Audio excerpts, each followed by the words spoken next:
सो hey guys, welcome back. और हम continue करने जा रहे हैं हमारा चेस बेसिक्स का कोर्स। और आज का हमारा टॉपिक है चेस राइटिंग।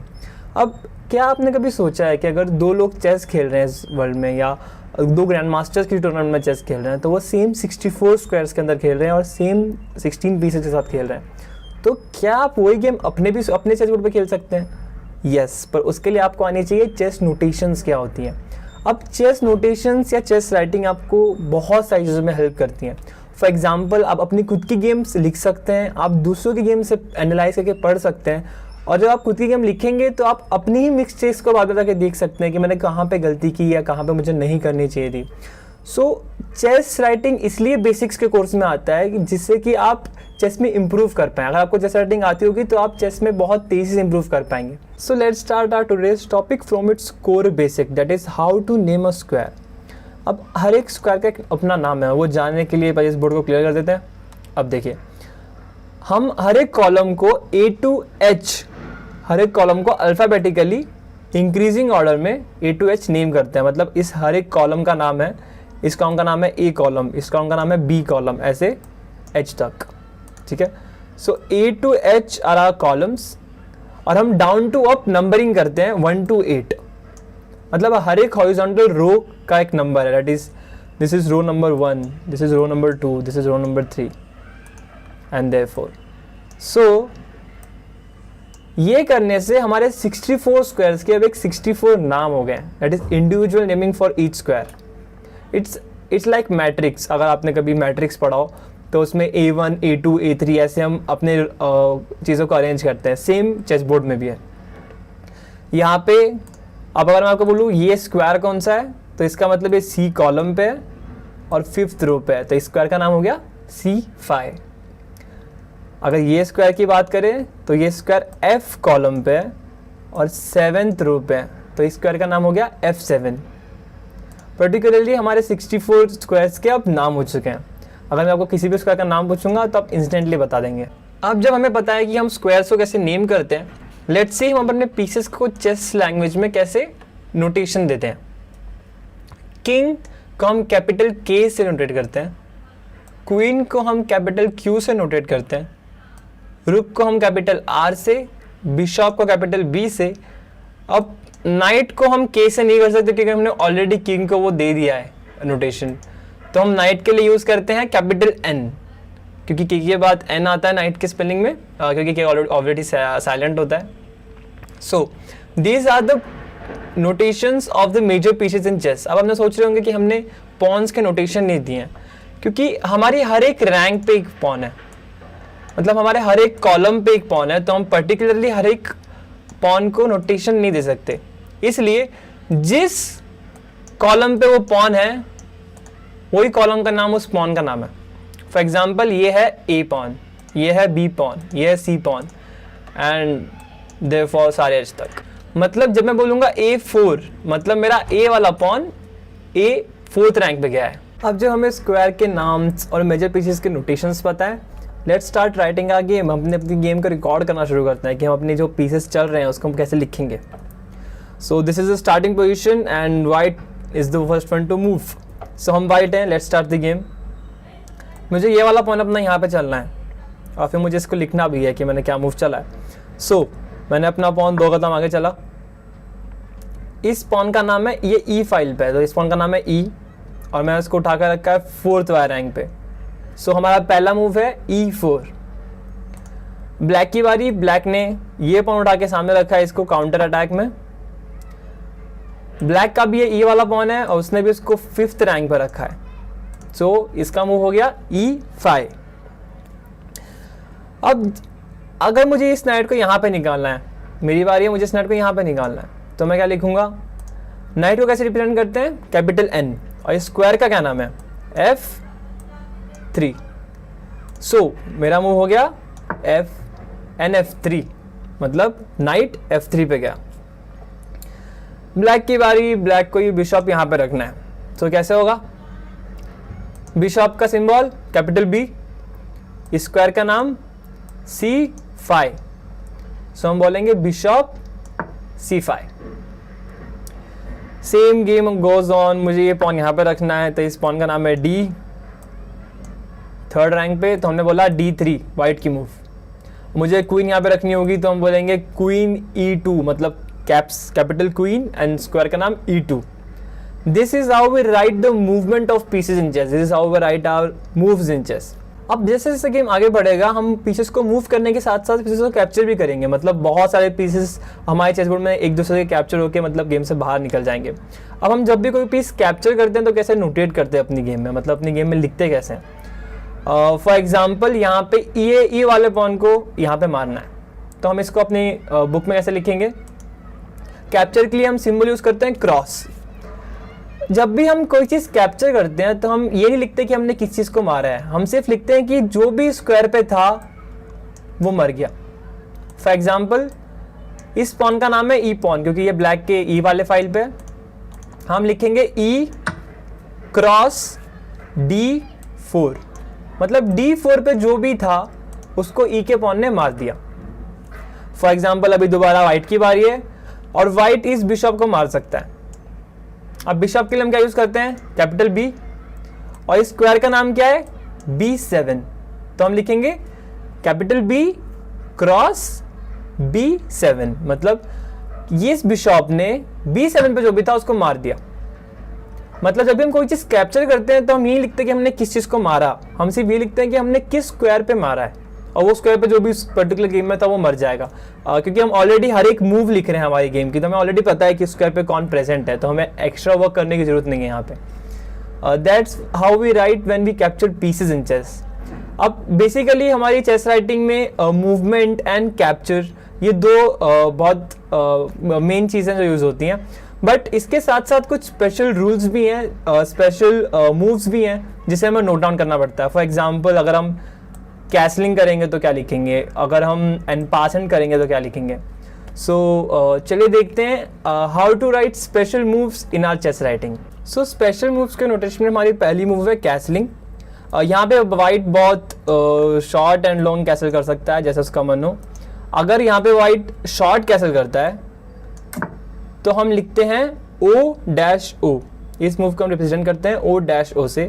और अगर यहाँ पे वाइट लॉन्ग कैसल करता है इस साइड पे तो हम उसको रिप्रेजेंट करते हैं O-O, मतलब अगर लॉन्ग कैसल तो 3 O और बीच में डैश, एंड अगर शॉर्ट कैसल तो सिर्फ 2 O और बीच में डैश, O या 0 कुछ भी समझ सकते हैं आप इस चीज़ को। ओके, सो हमारे नेक्स्ट दो स्पेशल मूव्स हैं एन पासेंट और प्रमोशन। इन दोनों को कैसे नोट डाउन करते हैं। पहला यहाँ पे वाइट की मूव है, वाइट ने खेला A4, राइट, तभी तो एन पासेंट हो सकता है। अब ब्लैक इसको एन पासेंट करेगा तो ब्लैक इसको नोट डाउन कैसे करेगा। ब्लैक ने मारा कहाँ पे, ब्लैक का पॉन जा कहाँ पे एन पासेंट के बाद A3 पे, तो हम लिखेंगे B, जो कि इस पॉन का नाम है, B क्रॉस A3, मतलब उसको ऐसे मार रहे हैं कि जैसे वो A3 पे तो था, राइट। सो एन पासेंट में हम जब जिस स्क्वायर पे जाते हैं उस स्क्वायर का हम नाम लिखते हैं क्रॉस में। अब यहाँ पे ब्लैक की मूव, और ब्लैक इस पॉन को आराम से प्रमोट कर सकता है क्वीन में, क्योंकि वो जीतेगा फिर इस गेम को। सो जब हम क्वीन प्रमोट करते हैं, जब हम किसी चीज को लिखते हैं प्रमोट करते हैं तो कैसे करते हैं। ब्लैक ने यहाँ पे खेला E8, राइट, क्योंकि पॉन 8 पे गया और यहाँ पे वो क्वीन रूक कुछ भी बना सकता है। सो यहाँ पे हम कैसे लिखेंगे, अगर मैं यहाँ पे क्वीन बनाऊं तो हम लिखेंगे E8 is equal to capital Q, मतलब E8 वाला पॉन क्वीन बन गया, राइट। इसके बाद ब्लैक की मूव आएगी ऑब्वियसली। जब E8 वाला पॉन क्वीन बन गया तो हमने लिखा E8 is equal to capital Q। पर अगर हम यहाँ पे नाइट बनाते या बिशॉप बनाते क्वीन की जगह, क्योंकि हम कुछ भी बना सकते हैं, तो हम लिखते हैं E8 is equal to capital B या E8 is equal to capital N। Okay, तो जब हम पॉन प्रमोट करते हैं तो वहाँ पे हम उस स्क्वायर के एंड में जहाँ तक वो पहुंचा उसका नाम लिखते हैं, और उसके आगे इज इक्वल टू लगा के हम लिखते हैं जिस भी चीज़ में वो प्रमोट हुआ है, राइट। अब अगर यहाँ पे फॉर एग्जाम्पल मैं कोई रैंडम मूव करता हूँ, अब अगर यहाँ पे ब्लैक ने G5 खेला, मतलब G वाला पॉन 5th रैंक पर रखा, तो वाइट एन पासेंट कर सकता है, जो हमने थोड़ी देर पहले देखा कि जैसे ब्लैक ने वाइट को किया था। अब इस एन पासेंट में तुम कैसे लिखोगे, ये पॉन जा रहा है G6 पे, so H cross G6, this is how you write en passant. And pawn promotion आपको बता दिया, जिस पॉन पे वो एंड में पहुंचेगा उसके बाद इज इक्वल टू लगा के वो जिस चीज़ में प्रमोट हो रहा है वो हमें नाम लिखना है, right. So this is how you write special moves in chess, you know, castling, pawn promotion and passant. So अब ऑलमोस्ट हमारी चेस राइटिंग कंप्लीट हो चुकी है एक्सेप्ट टू थिंग्स, जो कि है मूवमेंट एम्बिग्यूटी और चेक्स। पहले मूवमेंट एम्बिग्यूटी को पढ़ते हैं। उसका मतलब कि हमारे दो पीसेस एक ही स्क्वायर पे आ सकते हैं, तो उस वक्त हम कैसे लिखेंगे। फॉर एग्जाम्पल इस पोजिशन में वाइट के दोनों नाइट E4 पे आ सकते हैं, राइट। अगर आप यहाँ पे लिखेंगे NE4 वाइट की मूव, तो वो पढ़ने वाला रीडर वो कंफ्यूज हो जाएगा कि यार कौन सा नाइट E4 पे गया, राइट। सो ऐसी पोजीशंस के लिए हम उनके पर्टिकुलर कॉलम्स के नाम यूज करते हैं। फॉर एग्जाम्पल यहाँ पे हमें ये वाला नाइट उठा के यहाँ पे रखना है क्योंकि अंडर अटैक है इस रुक से, राइट। सो हम लिखेंगे कैपिटल N और इस रो का नाम क्या है C, capital N C E4। उस समय पता चलेगा यार हमने C वाला नाइट उठा के रखा है E4 पे, राइट। सो इस मूव का नाम क्या होगा NCE4। सेम अगर यहाँ पे ब्लैक की मूव है और ब्लैक को यार इस वाले रुक से इस पॉन को मारना है, अब ये वाला रुक भी इस पॉन को मार सकता है। अगर आप लिखोगे कैपिटल R क्रॉस कैप्चर के लिए कैपिटल R क्रॉस A5, उसको में वो कंफ्यूज हो जाएगा क्या कौन से वाले रुक ने मारा इस पॉन को। और यहाँ पे तो इनके कॉलम भी सेम है पर यहाँ पे इनकी रो अलग है, राइट। तो यहाँ पे हम लिखेंगे कैपिटल R हमें इस वाले रुक से मारना है। कैपिटल R कहाँ पे, ये 3, capital R 3 cross A5, right. इस मूव का नाम क्या होगा R3 क्रॉस A5, राइट। ऐसे हम सॉल्व करते हैं मूवमेंट एम्बिग्यूटी को, मतलब जहाँ पे दो सेम पीसेस एक चीज को कैप्चर कर सकते हैं या दो सेम पीसेस एक जगह पे जा सकते हैं। हम सिर्फ उसी वक्त के लिए ये वाले रोज एंड कॉलम्स यूज करते हैं, वरना हम जैसे उनको सिंपल नोटेट करते हैं वैसे ही रहते हैं। ओके, सो हम चेक्स को कैसे रिप्रेजेंट करते हैं फटाफट देख लें। इस पोजीशन में ये क्वीन यहाँ पे आके चेक दे सकती है, जैसे कि हमने पिछले वाली बेसिक वीडियोस में भी देखा था। सो क्वीन आई H4 पे, तो हम कैसे नोटेट करेंगे, capital Q small H4 Q H4, simple queen movement. पर ये क्वीन ने आके यहाँ पे कुछ किया, दैट इज द चेक। तो हम चेक को कैसे लिखेंगे, QH4 और लास्ट में डालेंगे प्लस का सिंबल। तो उसका मतलब क्या होगा कि क्वीन H4 पे आई और उसने अपोनेंट को चेक दिया, प्लस मतलब चेक। और फॉर एग्जांपल गेम ऐसे कंटिन्यू हुआ और करेक्शन भाई, ठीक है। अब इस पोजीशन पे ब्लैक की बारी है और ब्लैक ने खेला G2, मतलब ये वाला पॉन यहाँ पे पुश किया, दोबारा एक चेक आया, पर ये G2 के वजह से तो नहीं आया।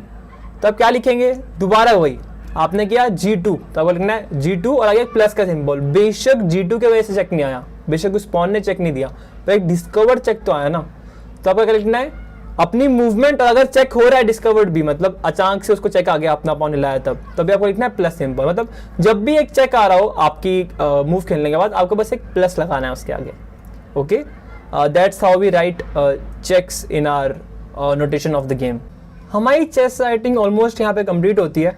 बस एक चीज़ बाकी, जिसको कहते हैं रिजल्ट्स और चेकमेट कैसे लिखते हैं। सो इस कंडीशन में ब्लैक की बारी है और ब्लैक ये मूव खेल के राजा को एक चेक दे सकता है। इनफैक्ट ये एक चेकमेट है।